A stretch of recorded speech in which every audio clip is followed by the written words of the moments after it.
오늘 하나님께서 우리에게 주신 말씀은 요한복음 4장 1절부터 19절까지의 말씀입니다. 하나님의 말씀 함께 받들어 합독함으로 읽도록 하겠습니다. 예수께서 제자를 삼고 세례를 베푸시는 것이 요한보다 많다 하는 말을 바리새인들이 들은 줄을 주께서 아신지라. 예수께서 친히 세례를 베푸신 것이 아니요 제자들이 베푼 것이라. 유대를 떠나사 다시 갈릴리로 가실새 사마리아를 통과하여야 하겠는지라. 사마리아에 있는 수가라 하는 동네에 이르시니 야곱이 그 아들 요셉에게 준 땅이 가깝고 거기 또 야곱의 우물이 있더라. 예수께서 길 가시다가 피곤하여 우물 곁에 그대로 앉으시니 때가 6시쯤 되었더라.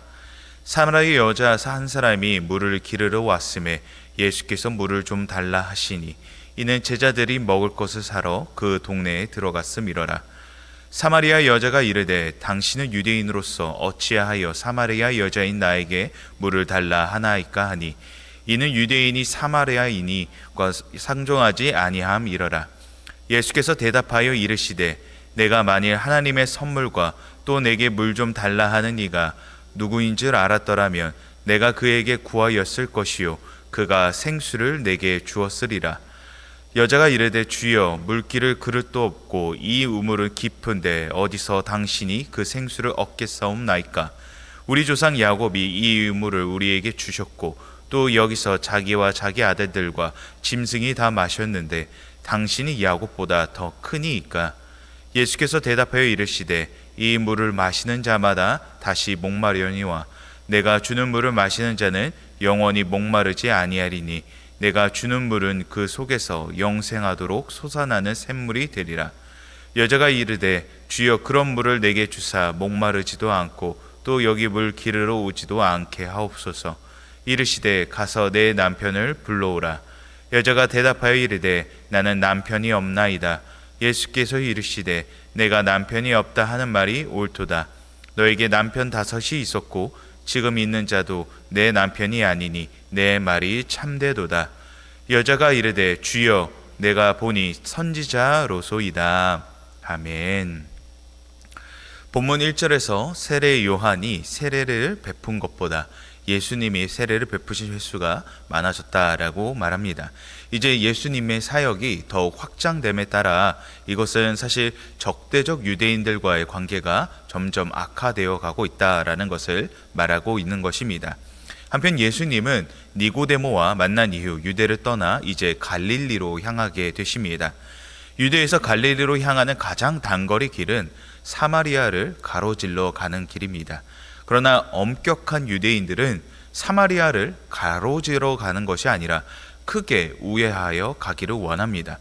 여행객이나 상인과 같이 급한 사람이 아니면 가장 빨리 갈릴리로 갈 수 있는 길임에도 불구하고 우회하여 한참 돌아가 갈릴리로 유대인들은 향한다라는 것이죠. 왜 유대인들은 사마리아를 가로질러 가기를 싫어했을까요? 사마리아는 부정한 곳이라 그들은 여겼기 때문입니다. 사마리아인들은 조상이 부분적으로는 유대인이고 부분적으로는 이방인인 인종적 혼합 집단입니다. 그렇기에 혈통적으로나 종교적으로 그들을 배교자라 하여 유대인과 또 비유대인들 모두에게 경멸을 받았던 사람들이 바로 사마리아인들입니다.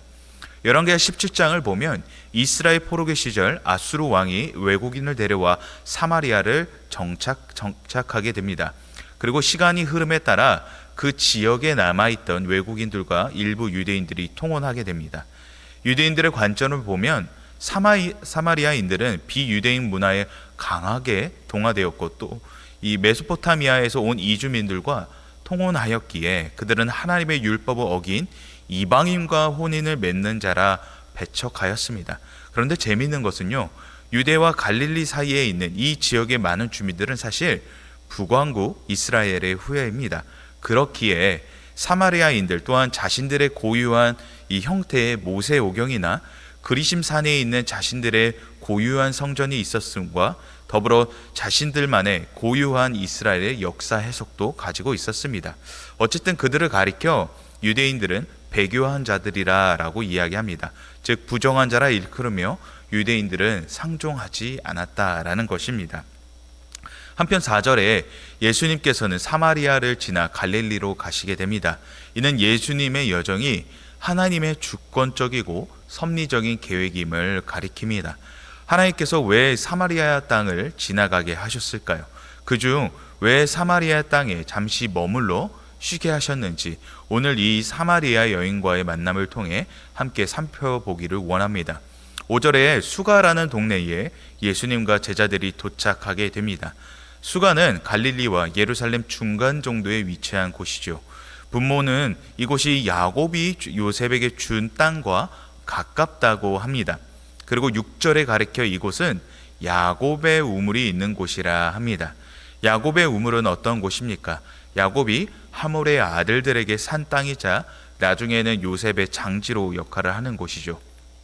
이곳은 현재 팔레스타인 나블루스라는 지역으로 야곱의 우물과 요셉의 무덤이 있다라고 추정하고 있습니다. 그렇기에 유대인들에게 전통적 의미가 있는 곳이자 신성한 장소로 여겨집니다. 그래서 현재까지도 이슬람과 이 유대교, 기독교가 모두 서로 주도권 다툼을 하는 그런 곳입니다.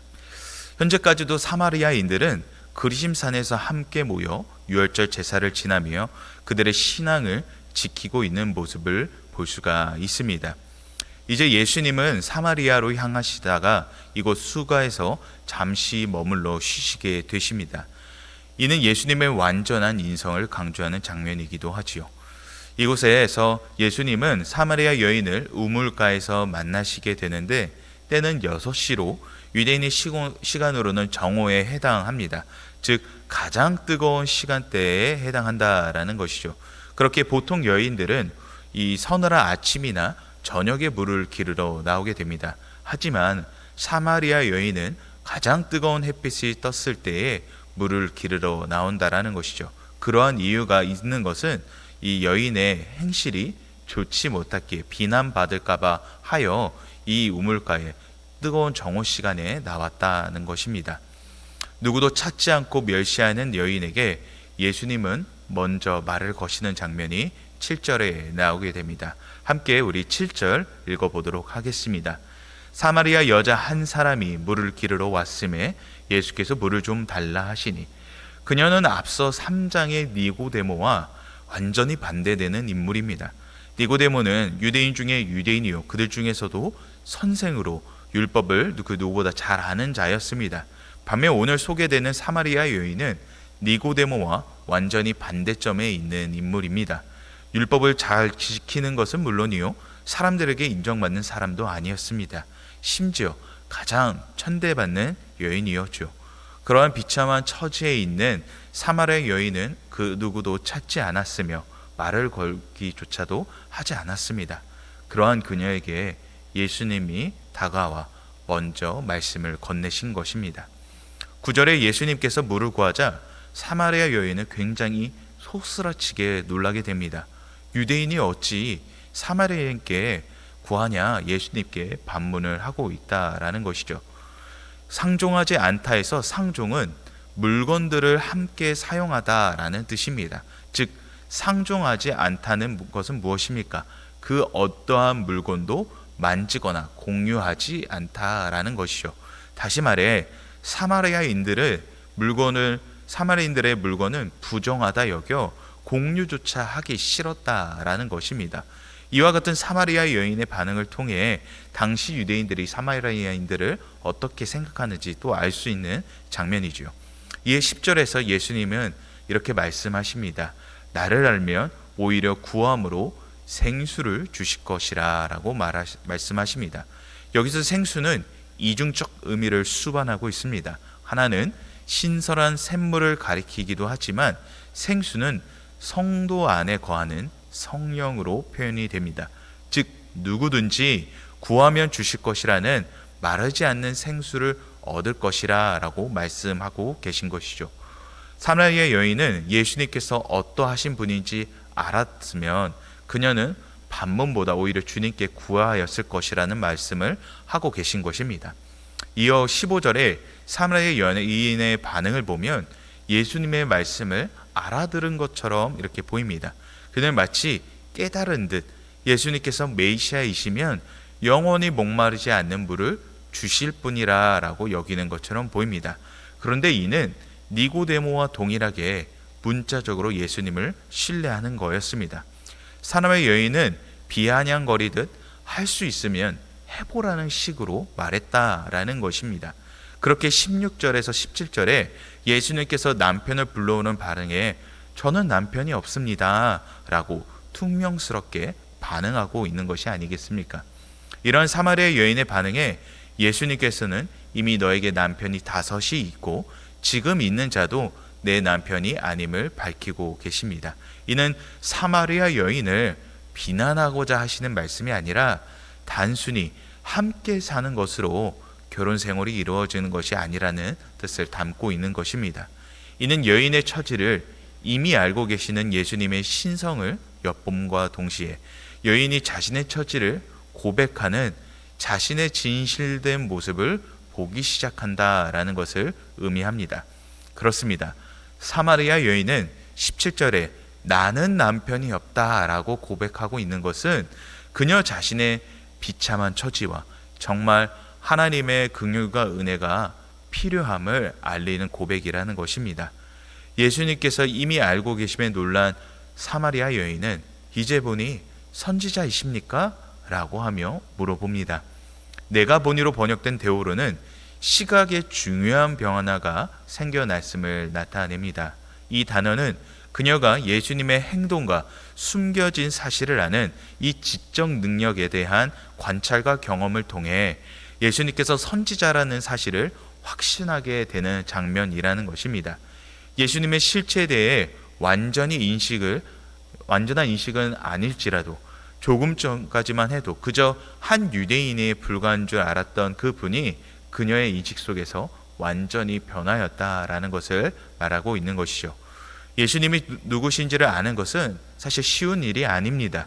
랍빈 니고데모 또한 예수님의 말씀을 듣고도 누구신지를 알기 위해 또 찾아왔고 반복하여 예수님이 누구신지에 대해서 계속해서 질문하는 것을 볼 수가 있죠. 니고데모 이외에도 많은 랍비들이 있었으나 그 누구도 예수님을 찾지 않습니다. 즉, 이 사마리아 여인과 니고데모의 이야기를 통해 보게 되는 것은 구하고 찾는 자들, 진실로 자신의 처지를 통하여 구하는 자들에게 예수님은 생수가 되심을 이 말씀하고 계시는 것이죠. 니고데모와 사마리아 여인의 만남을 보면 한 명은 탁월한 선생이기도 하자 또 누구에게나 선망받은 존재입니다. 반대로 한 명은 가장 비참한 자리에 있으며 존경과는 거리가 먼 존재입니다. 요한은 왜 이 두 명의 만남을 3장과 4장에서 연이어 기록을 하고 있었을까요? 이것은 차이를 드러내기 위함일까요? 두 만남에는 공통점이 있습니다. 바로 하나님의 나라를 보게 되었다는 것입니다. 하나님의 나라는 세상적 가치와 기준에 따라 볼 수 있는 것이 아닙니다. 신분이 높고 더 많은 것을 누렸다고 해서 또 비참한 자라 볼 수 없는 것이 아닌 오직 구하고 찾는 자들만이 누릴 수 있다라는 것이죠. 그렇게 하나님 나라를 보았다라는 것은 은혜라고 말하는 것입니다. 요한복음 3, 4장의 핵심은 이것입니다. 하나님 나라를 너희들이 어떻게 볼 것이냐, 너희의 실력이나 자랑됨으로 볼 수 있는 것이 아니다 라고 말씀하고 계신 것입니다. 그렇다면 우리는 늘 어떻게 하면 하나님 나라를 볼 수가 있을까요? 호세아 6장 6절은 나는 인애를 원하고 제사를 원하지 아니하며 번제보다 하나님을 아는 것을 원하노라 라고 말씀하고 계십니다. 여기서 하나님을 아는 것은 하나님을 사랑하는 것을 말합니다. 형식적, 의식적으로 사랑하는 것이 아니라 전심으로 사랑하는 것을 말하고 있는 것입니다. 이는 요한복음 전체에서 말하는 예수 그리스도와의 동행을 말합니다. 그렇습니다. 하나님 나라를 여러분 보기를 소망하십니까? 그러면 예수님과 동행해야 한다라는 것입니다. 예수 그리스도와의 동행은 어떻게 시작합니까? 말씀을 내 안에 둘 때 동행이 시작된다라는 것입니다. 사랑하는 성도 여러분, 말씀을 품으로 말씀 대신 예수 그리스도와 동행을 시작함으로 하나님 나라를 여러분 눈 가운데 계속 담아내시기를 소망합니다. 이것은 하나님의 자녀가 누리는 복된 은혜일 줄 믿습니다. 다른 열심으로, 우리가 행위적 열심으로 하나님 나라를 볼 수 있는 것이 아니라 사람의 모습이나 어떠한 찬양이나 설교를 통하여 우리가 하나님 나라를 늘 볼 수 있는 것이 아니라 내 안에 말씀이 자리 잡혔을 때 우리는 오늘 우리의 삶 가운데 임하시는 하나님의 나라를 볼 수 있다라는 것입니다. 오직 말씀만이 내 안에 거할 때 우리는 하나님 나라를 볼 수 있다라는 것입니다.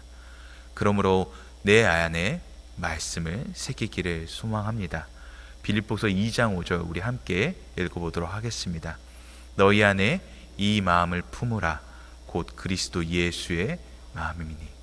여러분, 예수님의 마음을 품고자 하십니까?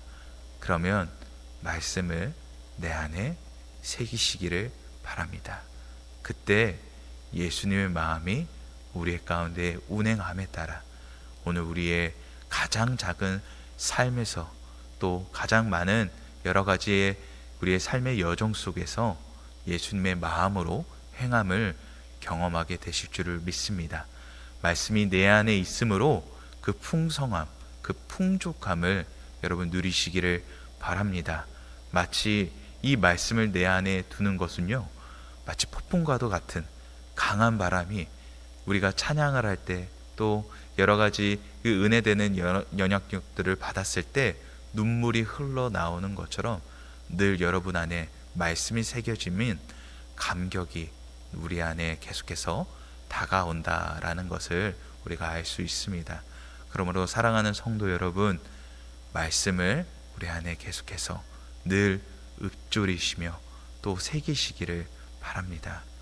말씀 대신 주님과의 동행은 이와 같이 시작하는 것입니다. 은혜 받은 여러분, 사랑하시기를 소망합니다. 전심으로 주님을 사랑하는, 말씀을 사랑하는 자리로 향하시기를 주님의 이름으로 축복합니다. 기도하겠습니다. 살아계신 하나님 아버지, 감사합니다. 하나님, 오늘 우리에게 주신 그 은혜와 사랑으로 말미암아 살아가기를 원합니다. 하나님, 우리가 하나님 나라를 늘 소망했음에도 하나님 여전히 하나님 나라를 소망하는 그 자리로 향하지 않았음을 고백합니다. 하나님, 우리가 하나님 나라를 소망하는 것은 내 마음에 예수 그리스도의 마음을 품는 것임을 오늘 말씀을 통해 깨닫게 됩니다. 하나님, 우리가 말로만 주님을 사랑하는 것이 아니라 내 안에 예수 그리스도 말씀 되신 주님을 새김으로 주님과의 동행을 신실히 이어나아갈 수 있게 하나님 인도하여 주시옵소서. 주님, 오늘 말씀을 통해 내게 말씀하시기를 원합니다.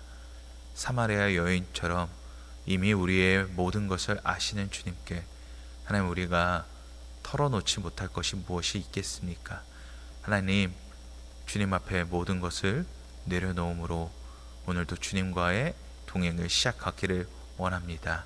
주님, 주님을 의탁하게 하시고 오늘 나의 가정과 나의 삶과 나의 직장과 나의 모든 터전 가운데서 주님의 일하심을 보게 하여 주시옵소서. 감사드리며 살아계신 주 예수 그리스도의 이름으로 기도드렸습니다. 아멘.